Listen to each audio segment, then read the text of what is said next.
got a Super Bowl ring, 10 years in the NFL, now at Fox Sports, Greg Jennings. So you watched the Bears last night. I didn't mind the play calling. I think he's got no receivers after Darnell Mooney. I don't think the offensive line is great. But I will say this.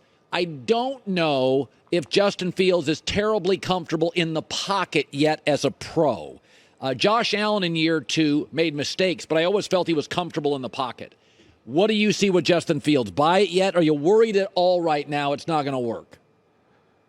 I'm not worried yet, and I agree with you. He does not look comfortable in the pocket. He looks more comfortable relying on his legs, extending plays outside of the pocket. However, when I did watch that game, I just felt like they're holding his hand a little bit too much. And what I mean by that, I was in Minnesota when Teddy Bridgewater was drafted, and he was a young guy, young rookie. Norv Turner was our offensive coordinator, and there was a lot of hand-holding and a predetermined suggestion as far as where the ball should or could go, which prolonged his progression and his maturation process. What does that look like? It looks like when you get in the play call, the huddle, the play call comes in, and your coach is saying, well, the ball should go to Kyle Rudolph right here. You should have your tight end here. You should have Greg here. You should have the check down after that if you don't have anything.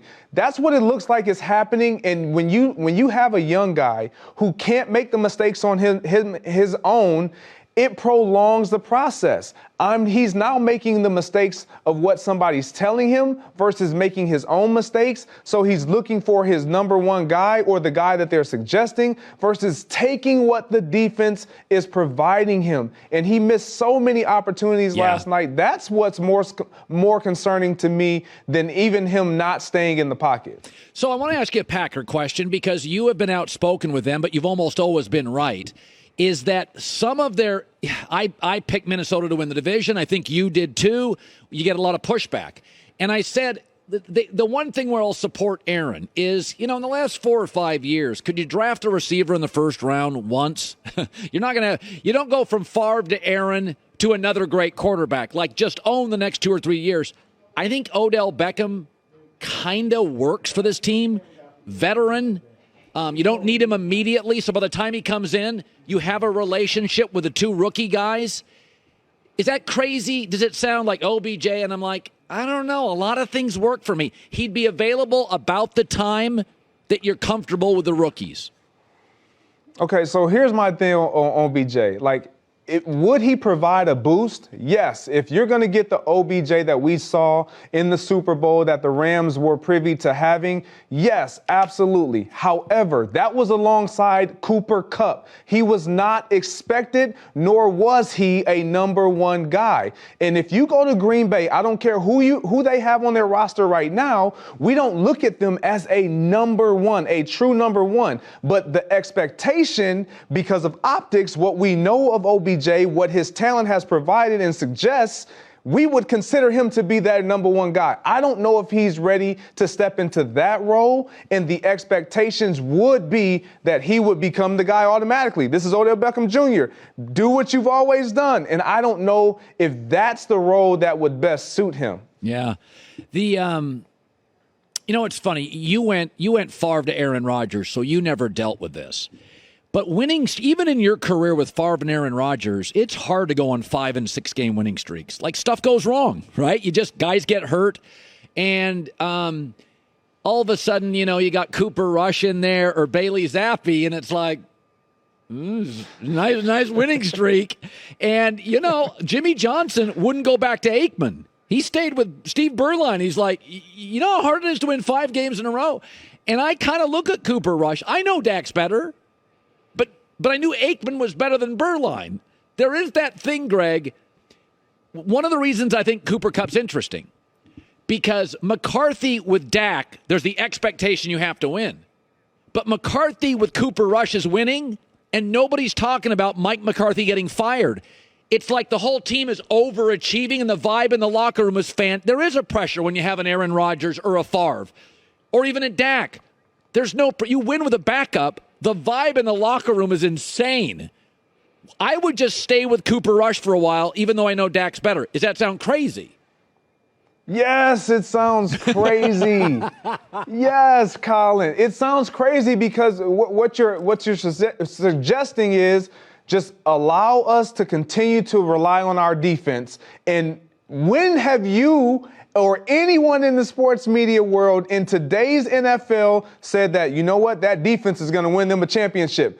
Not when you see Josh Allen, not when you're looking at Patrick Mahomes, not when you know teams have Tom Brady and all these high-powered quarterbacks under center. No, the game is going to be won with a quarterback. I get it.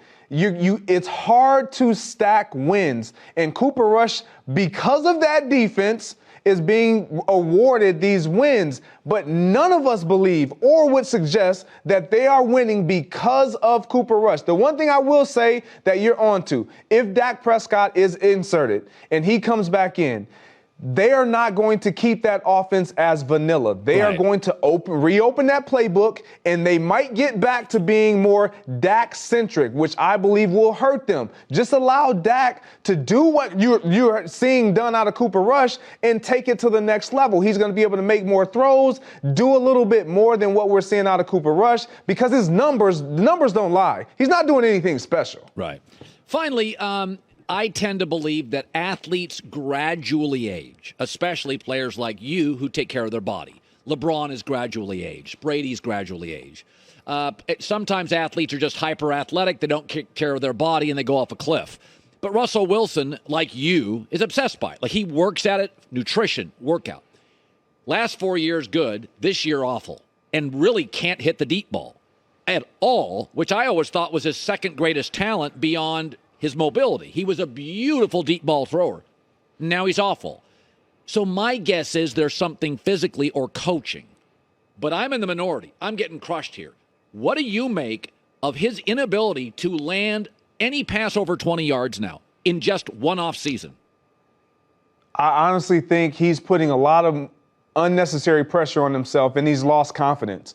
When you look at his numbers, his completion percentage, he's always been up in the upper echelon when it comes to completion percentage. His completion percentage is 59% right now. If we were to say the season is over, this is the lowest completion percentage of his career. He would be bottom 5 in the NFL in completion percentage. And this is Russell Wilson that we're talking about. So a deep ball and having deep threats, we don't say he doesn't have it, because he has those guys. He has Sutton. He has Judy. He's gone away from the offensive line that he says wasn't going to protect him, and he's getting stacked just as much as he was in Seattle with the Denver Broncos. So Russell Wilson just has to figure it out, relax, and be who he knows he's capable of, and stop trying to be more than what's needed. Because right now the Denver Broncos, sadly, are winning despite his play. Yeah. All right, Greg Jennings, Super Bowls, rings. Good seeing you, buddy. Hi, everybody. Thanks for watching. Subscribe here to get the latest from the show. Also, be sure to check out more of the best clips from The Herd, or go watch a few segments from other shows on FS1.